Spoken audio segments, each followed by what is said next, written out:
But why is it that not nobody, because obviously you and everyone on your team is fighting on this as well, but why does it seem like nobody really thinks that this is a real threat? Like I only talk about this with a few people because I'm a recovered Catholic, so to speak, and like I know so many Catholics and Christians and wonderful people like you were saying, but it doesn't seem anyone really realizes what the U.S. could turn into in a real situation that Yeah. could happen after this November.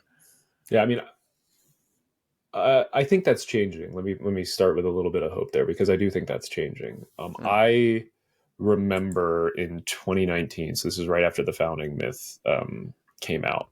Um, I was talking to a room full of like 200 plus religion reporters, and I was on a panel about Christian nationalism, and I said to them that Christian nationalism is an existential threat to a government of the people, for the people, and by the people. Explain that Christian nationalism is un-American. And I mean, this is 200, this should be their beat. They should know this stuff. And it was just crickets. It was nothing, and meanwhile, fast forward to 16 months later and you get January 6th and they're basically, Christian nationalists are running out to prove me right. And I'd far rather be wrong, but I have seen, I've been talking about and educating about and fighting Christian nationalism for more than a decade now. And Right. I have seen a sea change really since January 6th.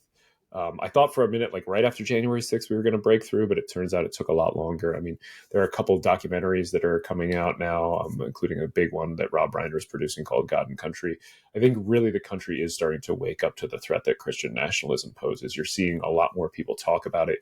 You're hearing a lot more about it, including in the editorial pages of big papers like the New York Times. People are becoming familiar with what it is. So I do think that is changing, and I think that the more we talk about it, one of the things is that the threat of Christian nationalism is inherent in that phrase. There are a lot of people who want to talk about dominionism, and Seven Mountains dominionism, and the Seven Mountains Mandate, and the New Apostolic Reformation, and all of these different flavors of Christian nationalism. And even you can go back to like the religious right and the moral majority and things like that. And it's sort of like it's almost like talking about different really esoteric strains of cancer when you can just say cancer. And like talking about Christian Right. nationalism as a threat to the country is the way to talk about it. And it's the way to get people to understand what we're fighting against and the threat that it poses. So anybody listening that is having these conversations, I'd really encourage you to use that phrase, Christian nationalism or white Christian nationalism, and avoid all of the other things, which can be very useful in scholarly contexts, and especially when you're studying the various strains, but it's not useful when you're messaging about it.